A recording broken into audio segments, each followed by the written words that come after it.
Wow, Mesa, JC Yarzagaray aqui não. Barba do Mike, long overdue episode, but we're still here. I'm heading over now to Impact Hub to do a interview with a very, very special guest that came all the way from the United States. He's planning to do a workshop in December. So, I'll be back in a minute.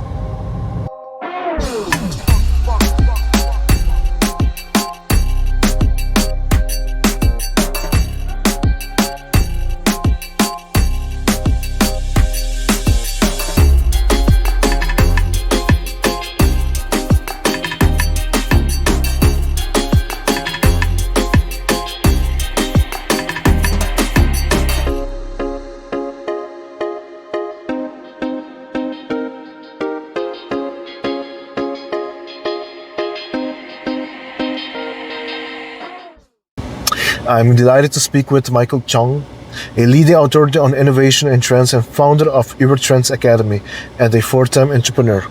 Michael's latest book, AI CEO, The Shift is Here, explores how AI is fundamentally redefining management and inspiration, moving beyond simple automation to become a strategic partner. And now we're gonna cut back to the interview. So let's talk about the shift to the AI CEO and leadership.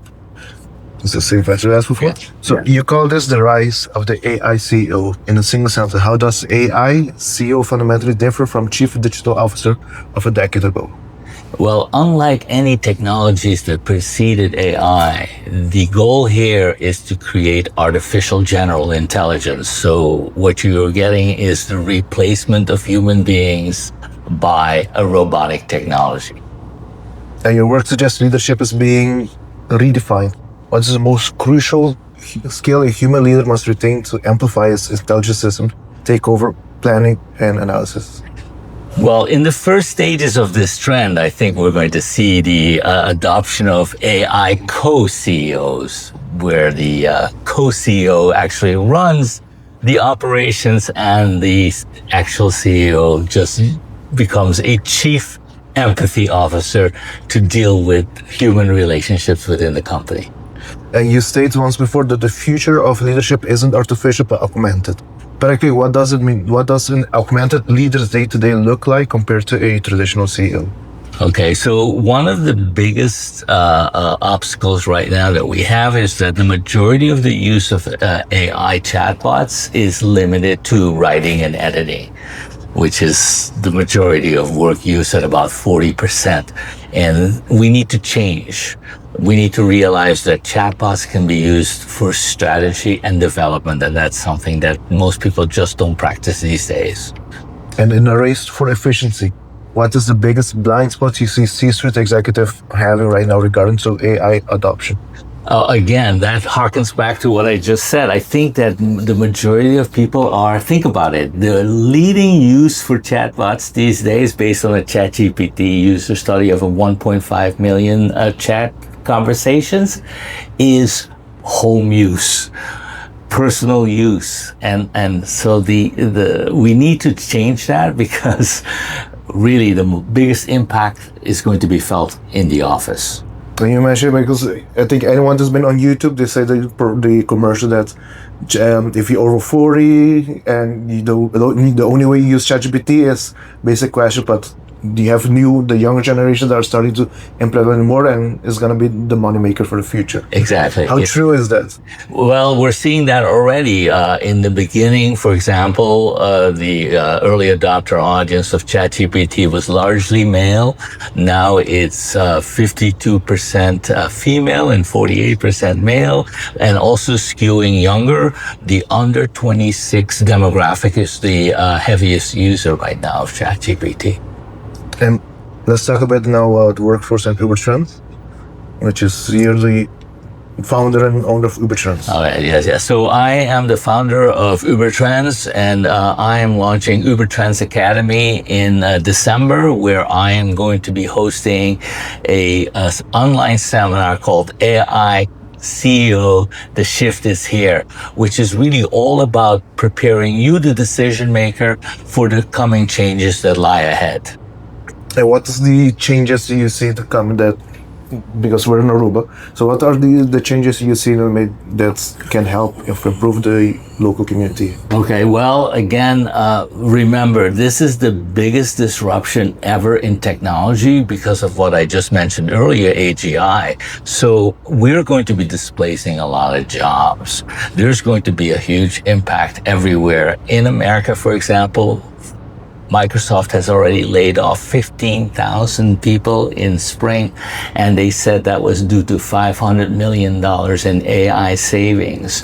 Ford CEO Jim Farley predicts that 50% of the white-collar workforce will be laid off. So again, it is going to be up to us as a society to create new ways of mitigating some of these forces that lie ahead, and we're going to have to act now. So it's a similar way where the way internet started dominating the world. Other people lost a job because of the internet, but this is happening in a very short-term basis because AI is how many 3 years old. ChatGPT was introduced on November 30th of 2022, so we're just barely at the 3-year threshold, and you already see the massive changes that have come about already. Again, I'm going to say, in Silicon Valley, they talk about 18-month cycles. So if you want to take 2 of those, 36 months, we're going to see huge changes. And 54 months from now, oh man, I don't know if we're going to recognize the world. That's how much we're going to change. And ChatGPT user study highlights that the rapid adoption of generative AI with this non-obvious socioeconomic consequence of generative AI becoming the everyday skill.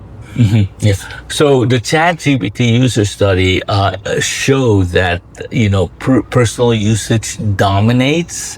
That's 73%, and the people who do use ChatGPT for work, among them, the leading use is writing, critiquing, summarizing, and these are the knowledge worker skills that everybody is trying to hone and make better. So I think this change is going to say, hey, you know what? You've now got something a colleague, if you will, that works with you to improve your output.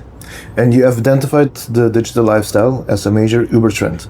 How does the current rapid acceleration of generative AI, particularly the looks like Sora 2, interact with or accelerate the Uber trend?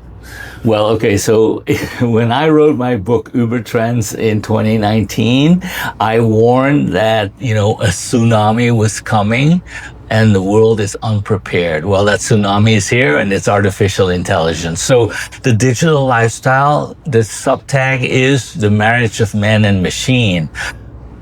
There is no greater marriage of man and machine than AI with a human being, because again, that AI is trying to emulate a human being's brain. And so it is the ultimate manifestation of the digital lifestyle Uber trend. I think to put it in perspective how fast it's growing was, I think 3 years ago, everyone saw the video of Will Smith eating spaghetti. Yes. And they redo the same video with the same technology, same prompts now, and you see the difference now. The first one is you seen very already. You can naked eye you can see it's AI. But the new one, just look. So AI video has seen significant growth in the past few years. As you well know, this technology really officially launched about a year ago with that Will Smith video.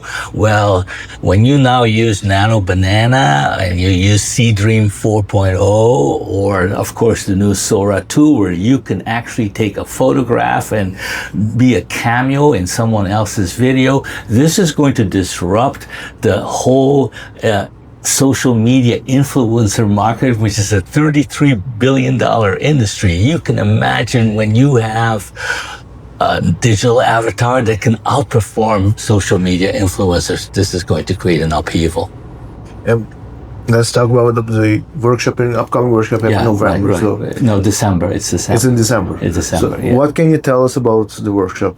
Okay, so The AI CEO executive briefing is an hour and a half of me helping you understand, first of all, how fast this market is moving.